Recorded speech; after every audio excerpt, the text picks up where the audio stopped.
This might be the weirdest controller I have used by far. This is the Proteus controller made by ByoWave, and at first glance, it's quite confusing. But once you understand it, it's actually a quite interesting idea. This controller has a modular design made up of these cubes. Each cube can connect to another, providing you to create any controller design or layout you would like. And every side of these cubes have a gold contact pad. This provides you the ability to add their modules, which are like A, B, and S, your D-pad, even a mini joystick. And if you're not providing a module, you could always use their custom covers that provide a nice look to each cube. So instead of being stuck with the basic layout, you can completely customize how your controller feels and functions. But that raises the question, why would a company design something like this? Well, it comes down to one big problem with your typical controller. They assume everybody can use 2 hands, 2 thumbs in a very specific layout. Just like normal helmets aren't designed around people wearing glasses. But that's not true for everyone. What if you only had use of 1 hand? What if your preferred grip is different than the standard controller? Or if you just want your joystick positioned at a different angle? With this controller, you could do that. You could put joysticks on one side, you could even tilt them and put buttons wherever you want.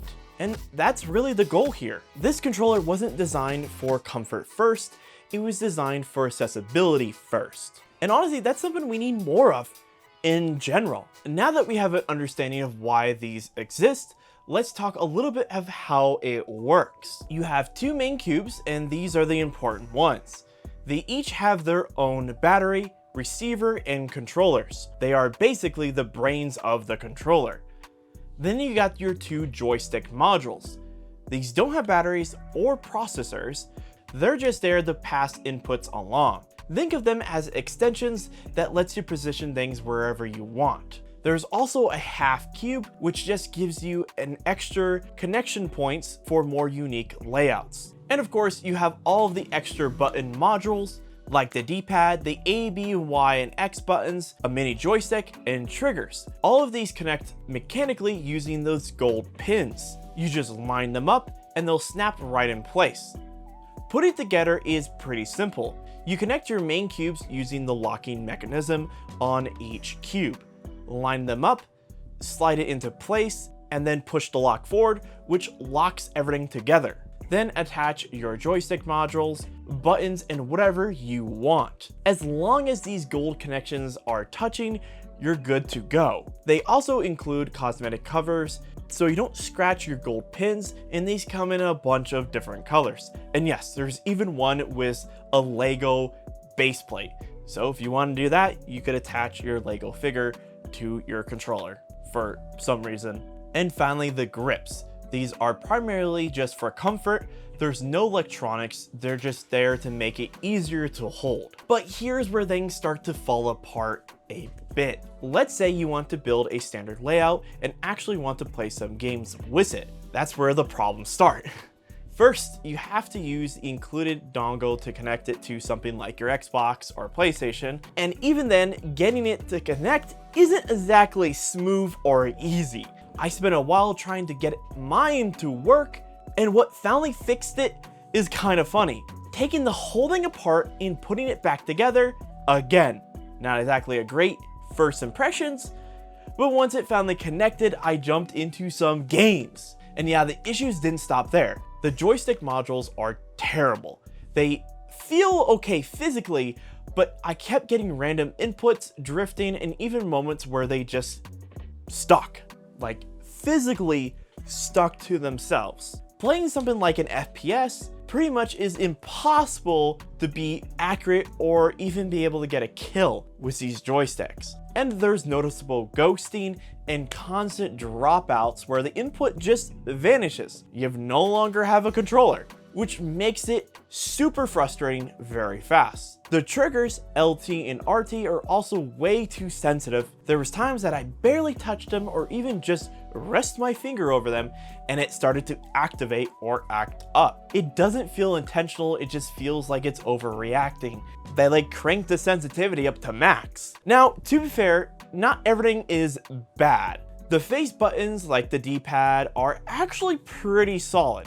They got a nice tactile feel, good feedback, and they don't require too much pressure to push down. And honestly, these feel like what the rest of the controller should have been aiming for, instead of what we ended up with. This is kind of a mixed bag of some stuff works, and some stuff feels like it needs more time in the oven, especially the quality.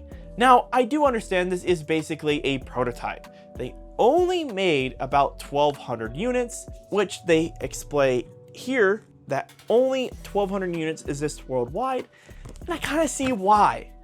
But even with that in mind, there's still a lot I would like to see improved. I don't like how limited the customization can be. Yeah, you can rotate things, change the position, but because of each cube needs a male to female connection, you're locked into certain layouts. Each cube can only have one male connection, even though there's multiple female sides. So you run into the limits of this pretty quick.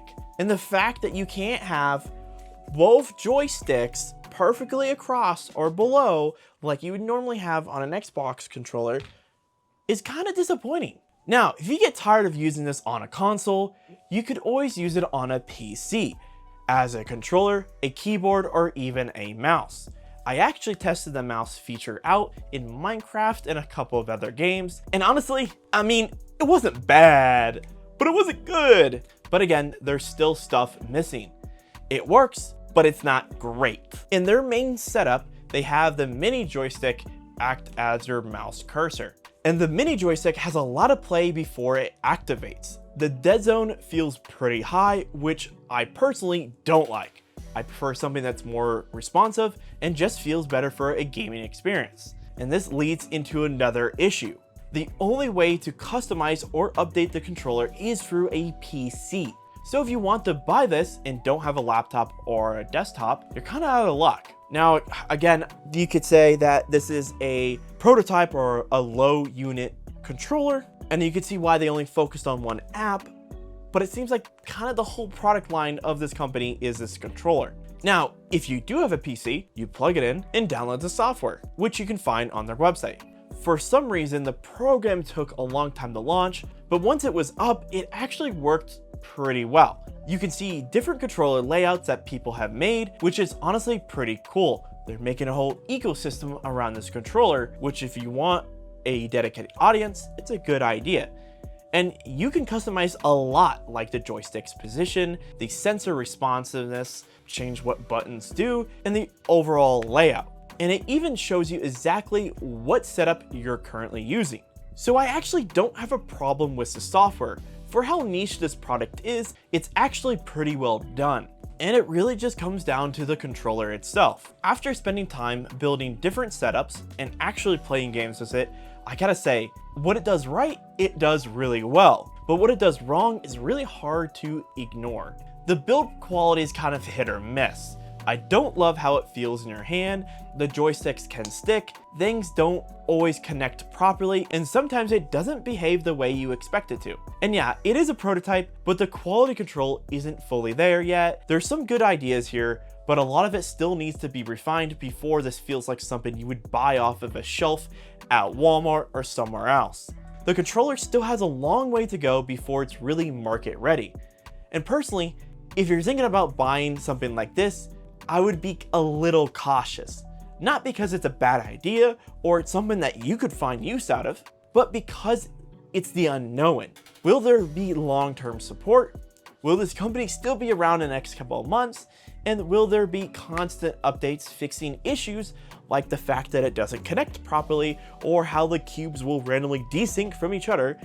And the fact that the manual has a whole page of how to connect it together to make sure it all works. There's so much. And can you even get a replacement for modules if something breaks? Because as far as I know, you can only buy the controller kit at the moment. And since you have two main cubes, each have their own brain, there's a lot going on, and that raises some concerns. Like, over time, will the gold connections wear down? Will the joysticks fail? Buttons stop working? There's just a lot we don't know yet. So honestly, I would wait. Wait for a second version, or at least an updated version with better support, or if they announce that they're able to sell individual modules, then yes, I would be more inclined to buy a controller like this. But as of right now, this is a very niche product and it's very early on. So you're taking your own risk if you decide to pick up one. It's not something I would recommend buying at the moment. But with that said, I do think what they're doing is really cool. I hope they keep moving forward and improving everything that I disliked about this controller, because this could turn into something really special. But as of right now, it's not quite there yet. This thing still has a long way to go before, I would even consider buying it, but I had to. It's a cool gimmick. It's a cool idea. A modular controller. Your joystick breaks, buy a new one. Can't do that right now. Connection issues because it's a module. That's another big thing. There's just so much that's unknown, and since this is not a known brand like Xbox or PlayStation or even the aftermarket brands, it's still questionable. So hey, that's where I'm gonna leave it. If you guys like this video and you think I'm being too hard on this, feel free to leave a comment. Let me know if there's stuff that I missed, because I've spent about 3 weeks with this controller and I've been using it every day to play games like Arc Raiders, and I got used to it, but man, it's just like, it's weird. I don't know. It's not my cup of tea, but there are people out there that would benefit with a controller like this. But hey, I'm gonna leave it there. I hope you guys have a good one, and I'll catch you in my next video.